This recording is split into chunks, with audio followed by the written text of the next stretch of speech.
Sneakers and Cleats, the podcast. Welcome back to the Sneakers Cleats podcast. It is Monday, July 14th. This is episode 211.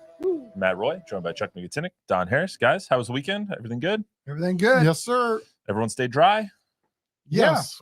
Good. I mean, this is the exact opposite of a summer we had last year. So more flooding happening today. So hopefully everyone is safe and sound from all of that. You can subscribe to the YouTube channel, both News 4 Fox SA, download, rate, review the podcast version if you're so inclined, or wherever you get your podcasts. The worst 3 days in sports, I was just telling Chuck that these 3 days suck because there's no baseball games, there's no football, there's no basketball, there's no hockey. You have a WNBA and you have Summer League. But luckily we have Spurs Summer League to talk about. And luckily that we have the Major League Baseball All-Star Game on Fox San Antonio. Do you guys actually watch All-Star games? I do. I always have. I always watch the Derby tonight, and I always watch the game is always on because if it ends, we show some highlights. And yeah, I mean, it's not like it was when we were kids, when it was, 3 channels and you never saw these guys that you had their baseball card. I think I've said this to you guys before, and I'll say it again. I hate All-Star games. I hate home run derbies. I hate Pro Bowls. I hate everything. I hate it. It's not the sport. The baseball All-Star game is the best one because they're actually playing the game in which you're competing in. But it's all just a show, and I can do without it. So for me, at least, these 3 days suck. Wednesday especially, because there's not even an All-Star game on Wednesday. It's just everybody's off on Wednesday. Wednesday's are going to any be of the fun All-Star being at games work. good though? I mean, don't they all suck? There's no All-Star game in football anymore. The Pro Bowl is a farce. It's like a flag football game or something. The NBA All-Star game sucks. They scored 200 points. The NHL All-Star game is actually good. One team scored 200 points in the NBA All-Star game. But nobody likes hockey on But this the side. NBA All-Star game used to be a lot of fun. It did. In my opinion. The baseball All-Star game is probably the best out of the 3 major sports. The NHL All-Star game, they've kind of ramped up a little bit too. So especially this past year, the NHL All-Star game, they had the 4 Nations Cup, which was fantastic. But Don falls asleep whenever I talk about hockey, so I'm just not going to do that. LeBron ruined the NBA All-Star game. LeBron ruined it? I think that they all ruined it. Yeah, I think it was a tag team. I think it was a multiple effort there. He led the way in the player empowerment movement. All right. Well, we don't have that going on, but we do have Summer League going on. And Dylan Harper finally made his long-awaited debut against Cooper Flagg and the Mavericks, and I don't think he disappointed. I think he had a pretty good game. We'll have full coverage of that, plus you'll hear a little bit from Dylan Harper and Mike Noyes and Carter Bryant today on the podcast. I thought Carter Bryant was actually the more impressive rookie this weekend, so we'll talk about him carving out his role for himself, and we'll talk about David Jones-Garcia and if he's earned a spot on this team so far. Does he need to show anything else over the last few games of the Summer League? So we'll talk about that, plus Spurs rookie tonight. They're playing his teammate, Dylan Harper's teammate, Ace Bailey, in the Utah Jazz tonight at 7:30. So we'll talk about all that. Let's talk about the first game on Saturday. Cooper Flagg versus Dylan Harper. Put it up in lights. No Bronny James on this edition of ESPN. Oh, what a shame. I know, really. It was a real travesty to not talk about Bronny James on ESPN. What's the over-under for Bronny as a professional basketball player 3 years from now? Do you think he'll be in the NBA? Yeah. Like the over-under 2.5 years that he'll be in the NBA? Over. You think he will be? Yeah, just because it's LeBron's son. Well, someone's going to give him a shot. If LeBron owns the Las Vegas franchise, he'll be the starting point guard. So tell me what you guys thought about Dylan Harper's debut against Cooper Flagg. Just initial thoughts. 16 points, 6 rebounds, 2 assists. Had a insane block where he almost hit his afro on the rim there for a little while. So tell me, Chuck, I'll start with you. Tell me the initial thoughts of Dylan Harper's debut. So I came in on Saturday and I was working, and of course the game was on. Zach was watching the game, and I'm not kidding when I say every time I looked up, I saw Dylan Harper do something where I went, holy cow, are they going to be able to play at this guy's speed all the time? And if they are, sign me up for watching more of this. Every time I looked up, he was doing something. That block was absolutely insane. You're thinking about, this is a guy that's going to be handling the ball, can do that. Mm-hmm. So to me, everything that we heard, I felt like in a very small sample size, there was verification that the hype met what it is that we were supposed to be seeing. And I was very impressed. As left-handed as he is, he's just one of those guys that has a quiet pace about his game when he wants to slow down, but yet he can play at a high rate of speed too. Very mature looking kid. And it's interesting if you have a couple of guys like that, how infinitely fun it is to watch basketball during the summer, because it doesn't look like a pickup game where they just roll the ball out. Yeah. And, his speed, I keep saying this, he's a cross between Tony and Manu. He's got Tony's speed and he's got Manu's shiftiness, left-handedness, that where you look at him and he looks a little different than everybody else. I would say motor. He was on one fast break where he was going full speed and finished with a left-handed layup. And it's like, he didn't even slow down. And usually you have to slow down in order to make that finish. He can slow down like Castle does, getting into the paint and drawing contact. He's very court aware. He had a couple of nice assists to guys in the corner for threes. He's everything we saw on the tape from Rutgers. And there's no surprises here. This guy was number 2 pick in a deep draft for a reason. Scouts think he'll be a multiple all-star, and that's evident. The kid's 18 years old. So better than you guys thought, or about what you guys expected? I expected good things, so I'm going to say about what I expected. I guess it's maybe Stockholm syndrome for me at this point. I mean, you hear so much about and the hype train on every single guy these days. For me, it 100% exceeded what I thought I was getting, because I think now I have a tendency to go, well, I got to see it to believe it. And just in the small sample size, it's like, okay, whatever the hype was about this young man coming into the league, I can see why somebody would say what they said. It was limited. I don't think he will. I think when he plays against the big boys in the NBA, I don't think his confidence will drop off any. He just plays with a swagger, whether it's in high school, college, or now summer league, where I think when he steps onto the court for his first NBA game, he's going to think he's the best player on the court. It was a little bit elevated too, because you had him going up against the number 1 pick in Cooper Flagg, who I thought played well. I mean, scored 31 points, obviously, in a losing effort, 31 of their 69 points, I believe he had.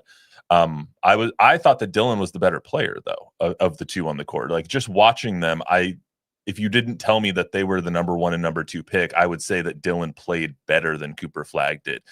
Yes, he didn't make any threes, but there was one three that was called off because of a BS screen foul on a screen. So then that was like really early on in the first quarter. There was a couple of shots that probably should have gone in that didn't. And obviously he hasn't played a game in a while. He hasn't played a game since his last game at Rutgers, which they didn't make the NCAA tournament. So it was March. They barely made the Big Ten tournament. So it was mid-March when they played their last game. So he was just happy to be back on the court. But I thought if you had asked me who was the number 1 pick and you asked me if it was Dylan Harper or Cooper Flagg, I probably would have said Dylan Harper, because he played better. I can't argue with that. I mean, to me, it's like if you didn't know anything about either player and somebody said, hey, look at the painting that we just painted, right? Which colors pop the most? I'm with you, Dylan Harper. And that's not to take anything away from Cooper Flagg, because obviously he's a really good player, right? Yeah. And this is summer league, and these guys have had to knock the rust off, I guess, in a competitive situation, because they haven't necessarily been doing this day after day after day. So, yeah, that was pretty impressive performance in that one game. And I agree, he performed better. But if you're looking at it through the eyes of a scout, like Cooper Flagg's size and agility for a guy that big and command of the ball when he's got it in his hand, and Carter Bryant at 6'8", Carter Bryant, oh man. Well, like, I know we're going to get there. Okay. We're going to get to Carter. Hold off on the Carter analysis here. There was some good players on that court. Yeah. Let's get to some sound from Dylan Harper. This is him after the game talking about how smiley he was during it and what it was like to play against Cooper Flagg in his summer league debut. I mean, the crowd was great today. I mean, I feel like what not a better time to come back in a game like this and the crowd electrifying as this. He had a good game. I had a good game. We kind of just showed the NBA world what we're about. We're going to play him a lot this year. So, I mean, the future battles going to be great. I think me and him, one thing we both got, I think that the rest of the class got there. We just competitors. We're gonna go out and compete. I mean, I'm just happy to play basketball. I mean, I get to play basketball for a living now. So I mean, I was probably smiling the whole game, just happy to be out there. I mean, I feel great. I mean, I ain't play, like you just said, I ain't playing no ball. So I was itching to get back up on that court. But I mean, once the ball went up, it just felt like regular basketball to me again. So I definitely felt great. Felt great, looked great, and he's going to be matching up against Cooper. What is it, 6 times against your division opponents? So it's four times a year. Is it four times or 6 times? Anyway, a lot of times during the year that he's going to be playing against Cooper Flagg and the Mavericks. I'm looking forward to those matchups because if that was a kind of a teaser, an appetizer, then it's going to be a good year. Yeah, I think it's going to be hard not to keep him on the court. Yeah, Coach Noyes was pretty impressed by what Dylan did as well, especially on the defensive side of the ball, which is where it seems that everyone's hanging their hat this summer league. So let's hear from Coach Noyes here. He'll grow into that role, but when he's the first defender ready, it is hard to score against him. Play it again, Luis. Play it one more time. It looked like it was right at the end. Yeah, Dylan did great. Yeah, Dylan did great. We knew he was ready to go. He's been working hard the last few weeks, and for him, it just starts defensively. Offensively, he's going to find his rhythm, find his flow, but defensively, I thought he had times and he really guarded tonight. He created some big turnovers for us. Would you play a little bit more than what you anticipated? Or? I think about the same. Yeah, we knew what we were getting into going in, and we tried to manage it properly so we could finish the game for Diego. But he was locked in, and it was great to see him in the Spurs uniform. Would you prefer his defense?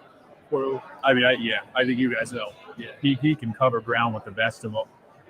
If he just worries about defense, he will be fine. We know he's a great offensive player, and he'll grow into that role. But when he's the first defender ready, it is hard to score against him. Correct me if I'm wrong here, Don, but it seems like this offseason that the focus has been on defense, especially even in the team additions of Luke Cornett and Kelly Olynyk, in keeping who they have on the team. It seems like they want to be the most versatile, effort-heavy defensive team in the NBA. Yeah, and switch everything. Vassell made the comment out in Vegas that he's been concentrating on his defense this offseason. You know, I'd like to see a lot of those guys concentrate on their three-point shooting in the summertime. But, you know, OKC's the blueprint, and OKC hangs the best defense in the year on in the defense. league. Yeah, and you're going to have to guard those guys.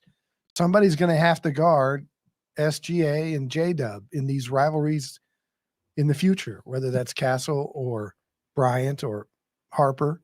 Somebody's got to lock those guys up when they play them in playoff series. So it's what they drafted. It's what they've gotten in free agency and traded for, especially down low.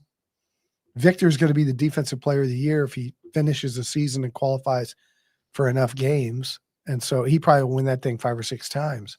So yeah, they're going to be, you would think they're going to be a very good defensive team going forward. It's pretty impressive, you know, some of these guys, I mean, in the length with some of the people that we're going to be talking about here coming up, but I think so too. I mean, rebounding was a big issue last year, right?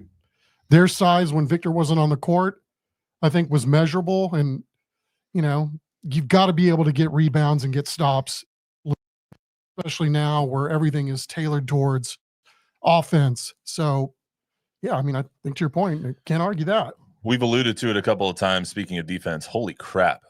Carter Bryant can play some defense with the best of them. I mean, the couple of plays he had on Cooper Flagg on Saturday were outstanding. There was a play during the Philadelphia 76ers game where I think he had 4 blocks in 1 possession and just was relentless on the boards. And just being active in the passing lanes, being active when people are going up to block, like it's a different kind of effort. And right now he can't shoot his way out of a wet paper bag. But if you carve your role out, and we've heard from him, my role is going to be defense to start off. Like offense is going to come to me. Defense is going to be where I hang my hat. And that's especially true when you see him on the court. Obviously, there's the highlight of him guarding Cooper Flagg and Cooper losing it out of bounds, which everyone's going to continue to play. But he got another block in that game as well. He has been outstanding when it comes to effort, when it comes to grit, when it comes to having that dog mentality that he's spoken about. He's going to carve a spot on this roster out for himself and probably deserve to be on the court if he continues to play defense the way he's playing. If the low end, right? If the bottom floor for him is Bruce Bowen, that's an integral part of a team. Yeah, or Lou Dort. Right. And it's not going to be. He's going to have a much higher ceiling than that offensively. But his shoulders, his length, his athleticism, and most importantly, his motor. Mm-hmm. He doesn't get tired, and he's relentless, like you said. The most impressive play in the entire summer league comes when he's trailing a driver about free throw line, and the guy he's guarding throws an alley-oop to a guy under the basket, and he knows it's coming, and he leaves the driver and sprints with blind. He can't see the ball. It's behind him. Sprints and jumps early and anticipates the ball coming over his head and blocks the alley-oop. It was incredible athleticism and court sense. Yeah, his defensive instincts are really good. Really good. Yeah, and you can see how much improvement he's made from the first game to where we are now. It's been highly measurable. Yeah. So, the more he plays, the better he's going to be, the more comfortable he gets. And yeah, I mean, they need to grow him up quickly because it looks like there's a lot there too. Yeah, I mean, when your floor is a great defensive player, you're going to get on the court regardless if you can play offense well or not. If you can shoot a good three-point shot, just like Lou Dort does. Lou Dort doesn't do a lot on offense except for sit there and hit threes, high arcing threes at that. But if you can be a Lou Dort kind of guy, that's exactly what the Spurs need. Carve yourself out 20 minutes a game. But the issue for the Spurs is going to be who's not going to get the minutes, right? Because if you're adding Fox, Harper, Castle, Vassell, Sohan, Cornette, Barnes, Olynyk, who, and are they going to be okay riding the pine? If it's who we think it's going to be. If it's Keldon, Devin, Jeremy, if those guys, because you're going to want, like they did with Castle last year, they're going to want Bryant to play. We know Harper's going to play, but they're going to want Bryant to play, like Chuck's just said. He's going to only get better with minutes. And if he's going to be on the court because he's such a good defender, who's going to be off the court? And what kind of dynamic does that cause for Mitch? I think the best part of this is, first off, it's a long season, right? You need dudes. And the more dudes you have, let this be a good problem for the coaching staff to have to dive through and figure out. We've also seen in the past that some of these guys aren't the most durable. So, I mean, Devin Vassell gets hurt. Keldon has played reasonably well, but has gotten hurt in the past. Jeremy has gotten hurt in the past. Everyone is going to take 10 to 15 games off. And at that point, you're going to have Carter Bryant stepping in. Yeah. Hopefully, and we hope everyone stays healthy all season, but there's going to be minutes there when people are out with injury or being held out for a game or two or whatever the case may be. If that's the case, though, and if, he is the 11th guy, maybe the 6th or 7th guy off the bench, does it behoove him more, or does it behoove the Spurs more to be in Austin to get minutes?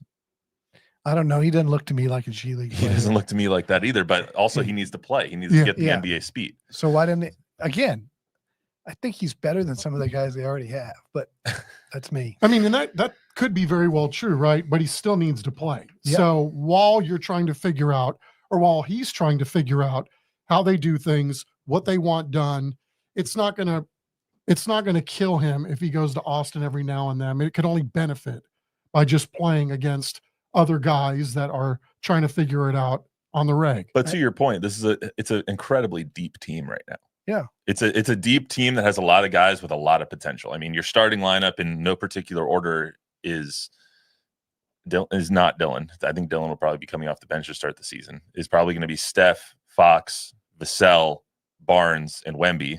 Probably. And then it's going to be Harper, Sohan, Johnson, Champagnie, Carter. Yeah, but imagine how Cornette, how quickly Olynyk. that group can play. I mean, that's right? I mean, that's you have a really good bench. Yeah, they got some nice little things they can tinker with to try to figure out what's going to work best and figure out how to play with Victor and how to play with maybe some of these other guys that like to play a little faster. Speaking of Victor, the Maxime Obama, yeah, the today. French reporter for L'Equipe. they did an exclusive interview out in Vegas, and Wemby says he is good to go. He has recovered from the deep vein thrombosis, and he is approved for basketball activities as of Friday, as of this past Friday. So that means he's off the blood thinners. That means he's off the blood thinners. That means he can resume basketball activities. That means he can practice now. That means he can do all those things. So something in the Buddhist temple that he went to helped him out, I guess. So he was as long as he's rubbing, not he was rubbing the belly or something. doing out bicycle there in China. kicks in soccer. You need to go. We'll just rub your belly. Back to Carter. So let's hear from Carter after his matchup with Cooper Flagg. Just going up against Flagg, did that get your juices flowing even more? No, I just try to treat every game as I did the last. Game is going according to one another. If you start getting up and down, it's going to be hard for you to wake up and play games when you're playing against teams that aren't that good. You know what I mean? So I just try to keep a level head, try to keep an even mentality towards everything. But when it comes to hell of a player, you want to compete against the best in the world. So him being the number one draft pick is definitely just an opportunity to measure up and compete. You get that man 15, 20 minutes a game, and he's going to get a lot better a lot quickly, or very quickly. So he's got a great motor, man. You can't teach that. You can't coach that. You either have it or you don't. He's got Manu's motor. He's going to be a player. And you were just talking about, you're this deep. For Mitch Johnson, if you were to say, like, based on your projection, who the top 7 guys are on this team, top 8 guys are on this team, and you're going to play an 8-9 man rotation most of the time when everybody's healthy, let's say start the season. And again, rookies sometimes take a while to get going, but not necessarily rookies drafted in the top 3. Mm-hmm. David Robinson, Sean Elliott came in year 1 and were immediate starters and dudes, right? Now they were a little different, but Victor was that way. And Castle, maybe not the first month, but when given the opportunity, Castle's proven he's one of the top 3 or 4 guys on this team. It took him half a season to get going. Yeah. But he's one of the top 4 guys on this team. Yeah. He's definitely a top 5 player on this team. Right. So I don't know. We'll see where these two are. I think Harper's going to be in that mix right away. Well, I already know who you think is going to be the odd man out in this rotation. No, I don't. I don't think they're going to be automatic. I think they're going to go with the veterans. I think they, for the building of the future, I think the instinct is to want to give minutes to Harper and Carter. But that's going to be hard to do unless guys want to be moved, and it will be okay. I think that halfway through the season, the roster is going to look a little bit different than it does right now. You think they make moves at the deadline? I think they'll make a move with somebody named Keldon Johnson, Jeremy Sohan, or Devin Vassell. One of those 3 guys will not be on the team post deadline. They've been, in my opinion, they've been trying, but they haven't been able to move their contract. There's deep, and then there's like a little bit too much, because those guys are still really good players. Keldon Johnson, we forget, averaged over 20 points a game. Like he can hit a 3. He's a great emotional leader. I don't think they'll get rid of Keldon because Keldon loves here, and we all love Keldon. Jeremy has been an experiment, to say the least, since he was drafted, but he has great qualities about him as far as being a team guy, as far as being a defensive guy.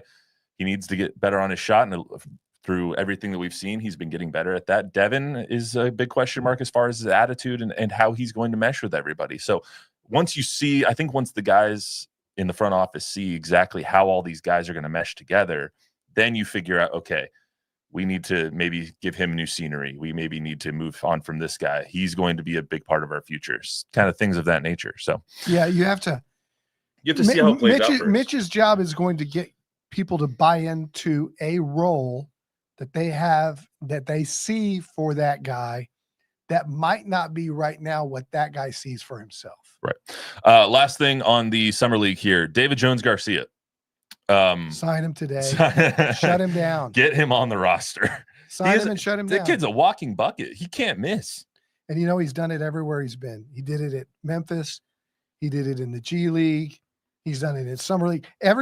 He scores a point a minute wherever he plays. I mean, you can't have enough of those guys, especially if you're just bringing him on as like the the 15th guy on the roster, and he's in practice all the time, like you still need a guy that can make a shot in practice to force people to defend. Why can't he be the 3-point sniper you're looking for? He's shooting about 80% from 3. Yeah, but it's in summer league. He's not shooting 80% from Well, 30. no, but he's shooting a ton. Yeah. He's he was 100% the other night. Every time Yeah, I look he's- up, he's 5 of 6. Yeah. Or he's 4 of 7. He was 3 for 3 against the Mavs. The thing I like about his game is it's not just about scoring, right? You look up and he's got assists, he's got rebounds, He's all over the he's court, man. got steals, he's doing everything. And there's a little junk to his game too. Like you can't really peg him and say he's this. He just seems to be the guy in the right situation. And Hooper. I think that's a good way of putting it, right? I mean, you have enough of those guys on the court. It looks like basketball, and I don't think there's any secret as to why they're competing at the level that they are this summer and winning some ball games. It's kind of refreshing. Yeah, I think when you look at the summer league roster, there's 4 guys that played on Saturday that are going to be on this roster. Dylan, obviously. Carter, obviously. Jones-Garcia, I think, will make the 15-man roster. And then I think Riley Minix is going to be the 15th man on the roster. Well, I mean, a couple of those guys, whether they're they're here or not, they'll be somewhere. I mean, they're holding out hope that Riley can be that sharpshooter, like you Yeah. said. And I think that he's shown that he can. And he's playing some decent defense as well. I like his size too. Yeah. He's strong. He's bigger than I thought he was. I haven't watched him much last year in the G League. He's big and strong and physical and muscular. The only thing that's wrong with him is his last name, Minix. Can't get enough of that. Hey, Shout out Jason Yeah. Minix over at 94.1. Jones-Garcia, like he's been out of college for a few years, right? Couple. Did he add something new to his game or something, or has he just been floating around? Has this player just been floating around? He's played for 2 teams in the G League, including Mexico last year. And he averaged like 23. He averaged 21 at Memphis. He went to DePaul first and then transferred to play for Penny Hardaway at Memphis. And he was a walking bucket there. I don't know if he's added anything. He can just, he's always He can seems flat to out be a play. guy. Yeah, I think to your point, Bob, sometimes you see guys look like they fall through the cracks. This appears to be one of them, Yeah. right? How does a guy go from relative obscurity to kicking everybody's keister in the summer league? It's impressive. Got anything, Bob, before we get out of here? Oh man, there's a ton of people talking. Thanks for tuning in, everybody. Yeah. Oh, look, it's Shout out Tom Tom Guerrero. Guerrero. He's in Oh, here. what a He surprise. said, Hey, Tommy. he said Keldon reminds me of Malik Rose. Keldon. Well, I think Keldon would be offended at that. Malik was a little stouter and wasn't as mobile. I think Malik Rose would be offended at that. Another regular, Robert Smith, says Bryant. No doubt, Bryant is a 5-star. I think it's hilarious how Spurs fans turn into Chip England here. The shooting will work out. Well, that's what we're saying, though. Good The point. thing you can't teach is the effort, is the dog that he has in him and what he's giving you on defense. What you can teach him is how to shoot. He was a pretty good shooter. At he was a good, Arizona. he was a good He's gonna shooter be at fine. Arizona. He was fine. That's one of the reasons that they drafted him, is because he was such a good shooter and such a good raw athlete. I mean, look at So- Devin Vassell, who can flat out shoot it and score. He went through a stretch last year where he couldn't throw it in the ocean. Yeah. Those things happen. Anything else, Bob? That's good. All right. Shout out Robert Smith for tuning in once again. Appreciate you. Former Vikings running back, Ohio State. Yeah, Ohio State. Ohio State. that's right. Ohio Was State. studying to be a doctor too. I don't think he ended up in the doctor business, but Very smart guy. Speaking of football, we are pretty close to football season. 1 week away from Cowboys training camp. Yeah. We'll talk about a lot more summer league action. I would venture to guess that this is going to be Dylan Harper's last summer league appearance if he tonight. even plays tonight, right? I mean, he's on the Spurs graphic that they put on, so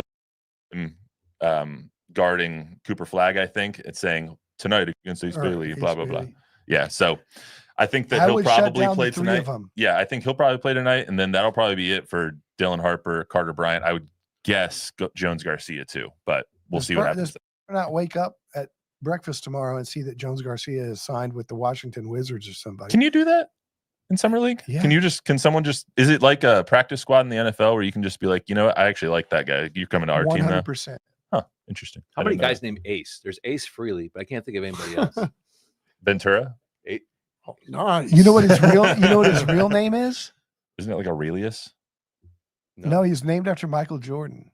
His name is Air, Airious. Arius. I like Ace. I like ASMR. Obviously, he does too. All righty then.